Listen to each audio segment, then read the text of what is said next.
观众朋友们，大家好，欢迎来到今天的小薇说案。2019年夏天，一个9岁的小女孩被2个刚认识不久的租客从家里带走了。带走她的时候，说是去上海当婚礼花童，过2天就回来。可是2天过去了，她没回来。3天、4天、5天，她再也没能回来。带走她的2个人在宁波东钱湖投了湖，衣服绑在一起，死在了水里。而那个小女孩5天后在茫茫大海上被发现。她叫张子欣，一个生活在千岛湖畔的留守儿童，胖嘟嘟的，戴着一副红框眼镜。她学习成绩很好，家里贴满了她的奖状。今天就请跟随小薇一起回到2019年的那个夏天。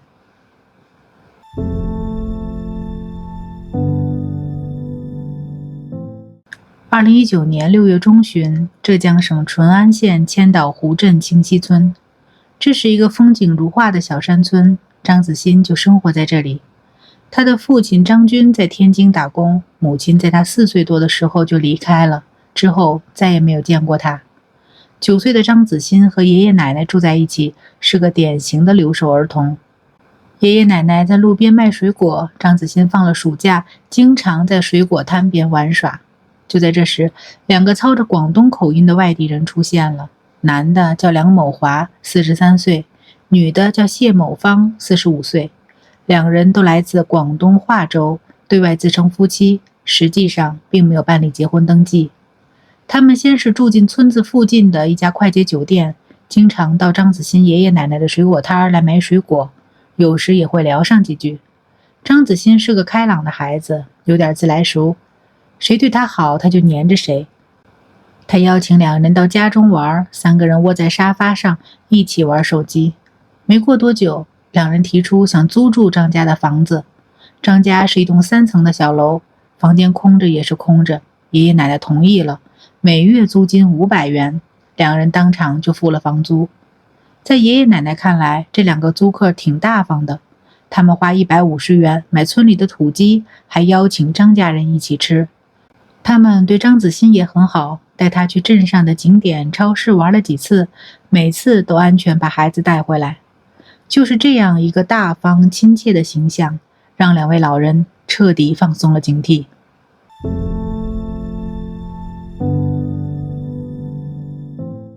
6月29日，2名租客正式住进了张家。住在张家的那几天，他们很少出门。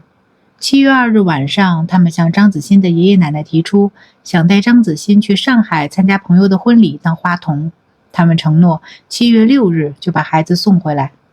爷爷奶奶没有当场答应，他们打电话征求了远在天津打工的张子欣父亲的意见。张军警觉性很高，在电话里坚决反对，他甚至提出，如果一定要去，爷爷必须跟着一起去。但2个租客不知道用了什么话说动了老人，最终爷爷奶奶还是松了口。2019年7月4日上午6点30分，梁某华和谢某芳带着9岁的张子欣从崇安县千岛湖镇清溪村的家中离开了。张子欣当天穿着上白下绿的连衣裙，灰色凉鞋，戴着他的红框眼镜，他开心地跟着2个叔叔阿姨走了，以为自己要去上海当漂亮的花童了。他不知道这一走就再也回不来了。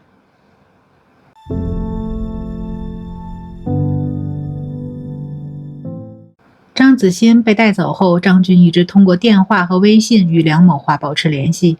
一开始，梁某华发来的都是孩子游玩的视频，看起来一切正常。但他们的行程越来越不对劲儿。7月4日，3人离开淳安后，并没有去上海，而是南下到了福建漳州。7月5日，租客向爷爷奶奶发来多段视频，显示张子欣平安。7月6日，3人出现在广东汕头，按照约定，这一天本该把孩子送回去的，可张军等来的是一句买不到车票。当天下午，3人乘坐高铁离开广东，晚上11点左右抵达宁波火车站，入住了车站附近的橘子酒店。张军越来越不安，他连夜从天津坐火车赶回淳安，而就在这时，梁某华的朋友圈发了张子欣身穿汉服在宁波奉化游玩的视频。7月7日中午，张军再次打电话给梁某华，电话那头传来了张子欣的声音，那是张军最后一次听到女儿的声音。张军在微信上告诉对方，今晚我一定要见到我女儿。对方回复说，那今晚回去。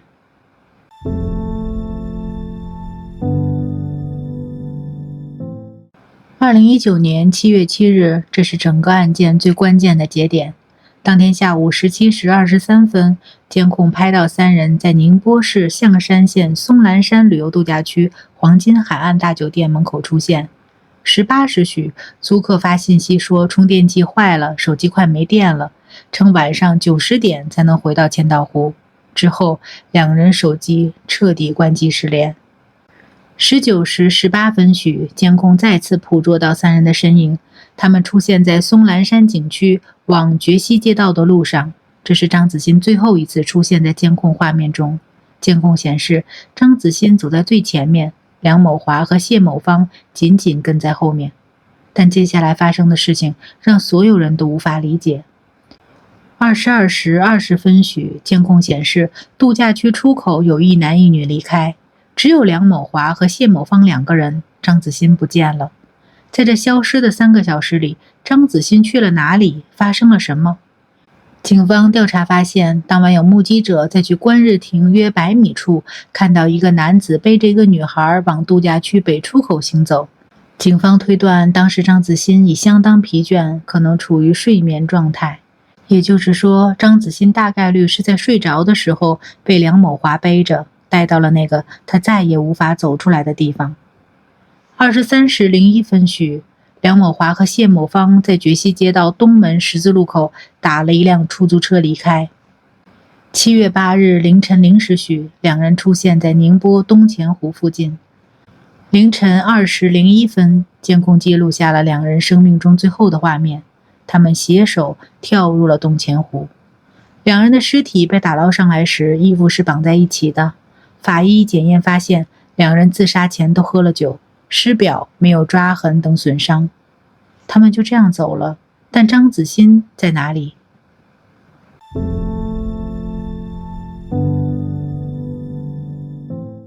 ？7月8日上午10时许，张子欣的奶奶在淳安县公安局清溪派出所报了案，警方迅速锁定了嫌疑人梁某华和谢某芳。浙江省、市、县3级公安机关组成联合专案组，先后组织500余名警力，分赴上海、福建、广东等地展开调查。然而，搜救的每一天都是煎熬。7月10日傍晚，张子欣的市民卡在象山海岸线一带被找到。7月11日，搜索警力增加到了400余人；7月12日，增加到500余人。7月13日中午12时30分，在象山石浦海域观日亭正南方向16海里处，一具遗体被发现。经刑侦技术鉴定，确认是张子欣。法医鉴定结果显示，尸表未见明显暴力性损伤，符合生前溺水死亡特征。警方综合视频监控、目击证人证言以及现场环境特征，初步排除了女童失足落水的可能。一个9岁的女孩就这样消失在茫茫大海中。张子欣出事后，她的身世被媒体一点点挤了出来。她的母亲在她4岁多的时候就离开了家，之后再没见过女儿。父亲常年在外打工，1年也回不了几次家。爷爷奶奶年纪大了，照顾她的起居已经是尽力，对她的安全却难以时刻顾全。学校的老师说，她成绩很好，性格也开朗，是个讨人喜欢的孩子。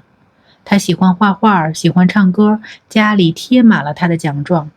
一个这么可爱的孩子，本该在父母的陪伴下好好长大，可她的世界从很小的时候起，就是爷爷奶奶，是同学老师，是村里那条每天跑来跑去的小路，唯独没有爸爸妈妈的身影。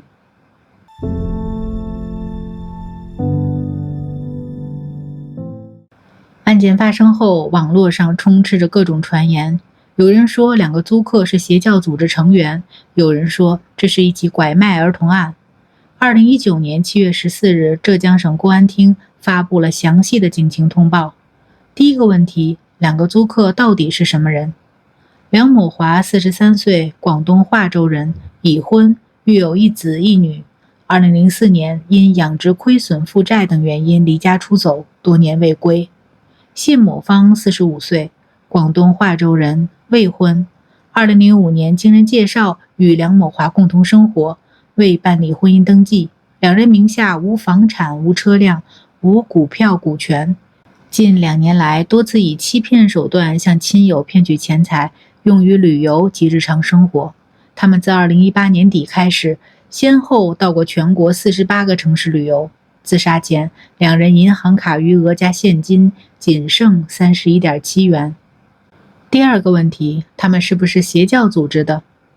通报明确，未发现梁谢二人有参与邪教活动等情形。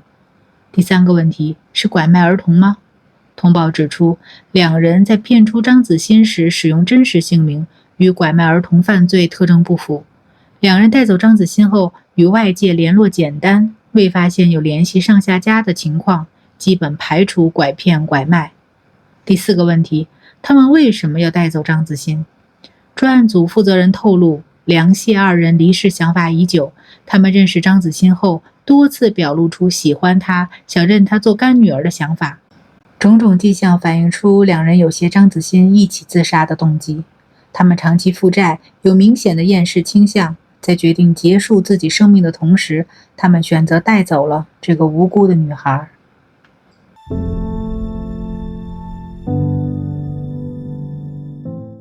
张子欣案是2019年最让人心碎的新闻之一。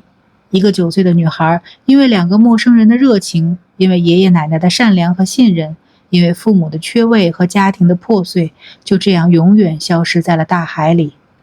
张子欣的奶奶至今想不明白，那么好的租客怎么就被他们骗了呢？是啊，谁能想到呢？2个看起来大方亲切的陌生人，内心却藏着如此深重的绝望和恶意。他们不仅结束了自己的生命，还残忍地拉上了一个无辜的孩子。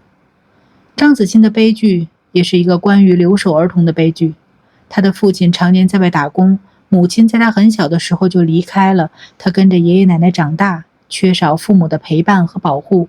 当一个对他好的陌生人出现时，他毫无防备地打开了心门，而他的监护人们也因为善良和信任放松了警惕。张子欣再也回不来了，但他的故事应该被记住。愿天堂没有欺骗，愿所有的孩子都能被温柔以待。我是小薇，感谢你听完今天的故事，我们下期再见。感谢大家观看今天的案件解析。如果您喜欢我们的内容，别忘了点赞、订阅小薇说案，打开小铃铛，第一时间获取最新更新。有什么想法或想听的案件，也欢迎在评论区留言，和小薇一起讨论。我们下期再见。